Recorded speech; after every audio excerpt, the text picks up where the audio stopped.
Hello बच्चों, कैसे हो आप लोग। आई होप कि सब मज़े में होंगे। तो चलिए, कल हमने देखा था JECRT क्लास 8 का साइंस का फर्स्ट लेसन, जो कि था आपका कोशिका यानी सेल का हमने कल पहला पार्ट किया था। आज हम लोग दूसरा पार्ट करेंगे। कल हम लोगों ने MCQ तक किया था, आज हम लोग क्वेश्चन आंसर से करना शुरू करेंगे। तो चलिए आया था क्वेश्चन आंसर में, ज़्यादा समय नहीं लेते हुए। कोशिका झिल्ली को चयनात्मक पारगमय क्यों कहा जाता है। तो चलिए देखते हैं इसका आंसर क्या हो जाएगा। इसका आंसर हो जाएगा कोशिका झिल्ली, जिसे प्लाज्मा झिल्ली कहते हैं। क्या नाम से जानते हैं? प्लाज्मा झिल्ली भी कहते हैं। ये छिद्र युक्त होती है, यानी इसमें छोटा छोटा छेद होता है। ये ऐच्छिक पदार्थों को अंदर आने या हानिकारक पदार्थों को बाहर निकालने देती है। यानी कुछ एक पदार्थ जो सेल को चाहिए होता है उसको इन करने, और जो नहीं चाहिए होता है उसको आउट करने का काम करती है। इसलिए इसे चयनात्मक पारगमय झिल्ली कहा जाता है। चलिए अब अगला क्वेश्चन हम लोग देख लेते हैं। तो अगला क्वेश्चन यहाँ पर में क्या है, कोशिका द्रव में पाए जाने वाले विभिन्न अंगकों के नाम और उनके मुख्य कार्य लिखिए। तो इनमें सबसे पहला जो आता है उसका नाम है माइटोकॉन्ड्रिया। ठीक है, सबसे पहला आता है माइटोकॉन्ड्रिया, देन है गोल्गी काय, उसके बाद है राइबोसोम, फिर आता है आपका हरित लवक, फिर आता है रसधानी। ये सब कुछ ऐसे पदार्थ हैं जो कि आपके कोशिका द्रव में पाए जाते हैं। अब आते हैं इनके कार्य। तो चलिए हर एक का कार्य देख लेते हैं। पहला आपका आता है माइटोकॉन्ड्रिया। माइटोकॉन्ड्रिया क्या करता है? तो ये कोशिका को ऊर्जा प्रदान करने का काम करता है। हम बोल सकते हैं कि ये पावर हाउस के रूप से जाना जाता है। इसके बाद है गोल्गी काय, ये अवशिष्ट पदार्थों को कोशिका से बाहर निकलने में सहायता करता है। इसके बाद आपका आता है राइबोसोम। ये क्या है? तो ये एग्जैक्टली प्रोटीन बनाने का काम करता है। ठीक है, ये प्रोटीन बनाता है। इसके बाद आते हैं हरित लवक। ये कोशिका का किस रूप से मदद करता है? तो ये प्रकाश संश्लेषण में सहायता करता है। इसके बाद आते हैं रसधानी। रसधानी क्या करता है? तो ये भोज्य पदार्थों का संचयन करता है। भोज्य पदार्थ मतलब खाने पीने का जो पदार्थ है उसको स्टोर करने का काम यहाँ पे किया जाता है। इसके बाद हम लोग आते हैं क्वेश्चन नंबर 5। क्वेश्चन नंबर 5 में क्या है, कोशिका द्रव्य एवं केंद्रक द्रव्य में अंतर लिखिए। ये दोनों द्रव्यों को संयुक्त रूप से क्या कहा जाता है। तो चलिए देखें दोनों का क्या अंतर है।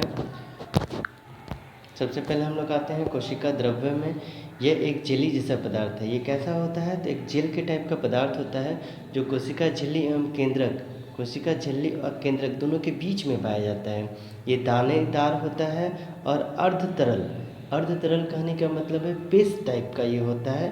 और अर्ध पारदर्शक, अर्ध पारदर्शक कहने का मतलब है कि पूरा ट्रांसपेरेंट नहीं रहता है, पूरा ये नहीं दिखता है। जिसमें विभिन्न कोशिकांग पाए जाते हैं, इसमें अलग अलग कोशिकांग पाया जाता है, जैसे कि आपका हो गया माइटोकॉन्ड्रिया, राइबोसोम, हरित लवण, रसधानी आदि। इसके बाद आते हैं केंद्रक द्रव्य।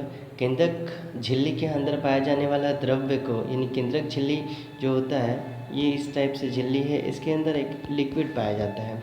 इस लिक्विड को हम लोग केंद्रक द्रव्य के नाम से जानते हैं। केंद्रक रंध्रों के द्वारा केंद्रक द्रव्य तथा कोशिका द्रव्य के बीच विभिन्न पदार्थों का क्या होता है? तो आदान प्रदान होता है, यानी बाहर से भीतर है और भीतर से बाहर लेना देना चलता है। अब अगला क्वेश्चन उसमें पूछा गया था कि अगर दोनों को आपको एक साथ दिया जाए तो क्या बोलोगे।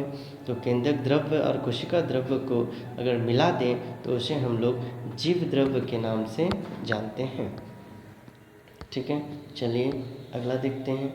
चित्र बनाकर कोशिका एवं जंतु कोशिका में अंतर स्पष्ट कीजिए। तो देखिए ये मैंने चित्र यहाँ पर मैं दे दिया है, इसको थोड़ा मैं जूम कर लेता हूँ।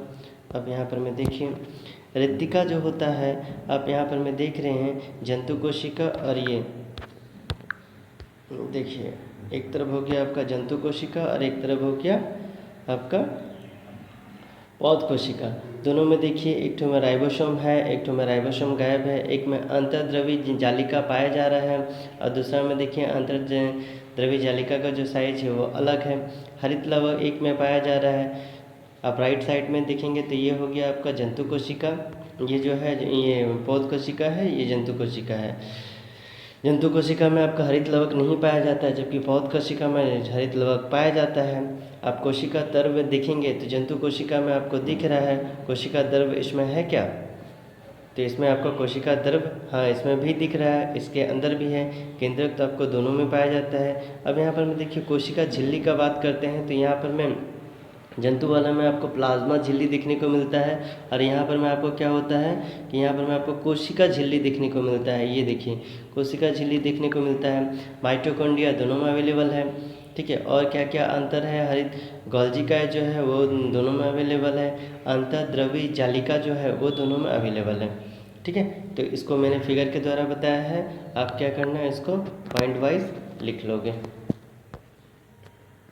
अब हम अगला आते हैं 7 नंबर क्वेश्चन में। कोशिका में क्रोमोसोम अथवा गुणसूत्र कहाँ पाए जाते हैं, उनके कार्यों का वर्णन कीजिए। कोशिका में क्रोमोसोम अथवा गुणसूत्र इसकी केंद्रिका में पाए जाते हैं, मतलब ये जो सेंटर होता है आपका यहाँ पर में ये देखने को मिलता है। क्रोमोसोम के कार्य क्या है, तो देखिए क्रोमोसोम वो पदार्थ है जो आपको आपके पेरेंट्स के कैरेक्टर के साथ, मतलब आपके पेरेंट्स के गुणों का आपके अंदर समावेश करता है या गुणों को दर्शाता है। तो ये क्या करता है, तो आनुवांशिक गुणों को एक जनक से दूसरे जनक तक पीढ़ी दर पीढ़ी स्थानांतरित करने का काम किया जाता है। जैसे आपके पेरेंट्स के कुछ लक्षण आपके अंदर होंगे, उनका रंग रूप या स्वरूप जो है वो आपके अंदर में होगा। चलिए देख लेते हैं नेक्स्ट क्वेश्चन।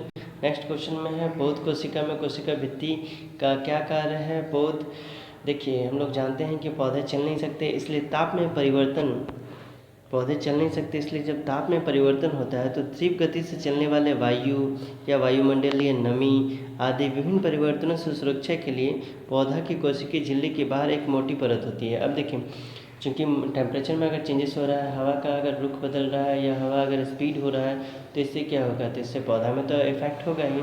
तो इससे बचने के लिए इनके बाहर एक मोटी परत होती है, जिसको हम लोग कोशिका भित्ति के नाम से जानते हैं। चलिए अगला देखते हैं। अगला है आपका क्वेश्चन नंबर 9। इसमें क्या दिया गया है, तो कोशिका के आकार का जीवों के आकार के साथ कोई संबंध नहीं होता।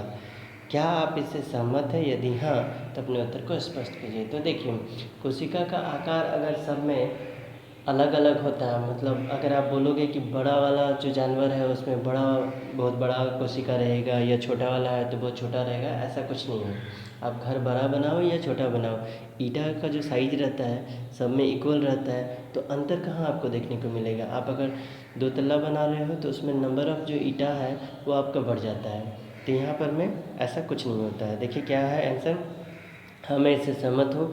कोशिकाओं का आकार इनके शरीर के आकार पर निर्भर नहीं करता है, ये इनकी संख्या पर निर्भर करता है। जैसे मनुष्य के शरीर तथा दूसरे जंतु या लंबे पौधे, ये सभी कई अरबों खरबों कोशिकाओं से मिलकर बने होते हैं। इनमें इनकी संख्या के कारण, यानी कोई भी जीव जो विशालकाय है तो उनमें कोशिकाओं की संख्या ज़्यादा है, ना कि उनकी कोशिकाओं का साइज जो है, आकार जो है वो बहुत बड़ा है, ठीक है। तो इस संख्या के ऊपर डिपेंड करता है। तो इसी के साथ आज हम लोग साइंस का लेसन 1 जो कोशिका था वो ख़त्म कर किए हैं, ठीक है। चलिए अब हम लोग मिलते हैं अगले वीडियो में, तब तक के लिए।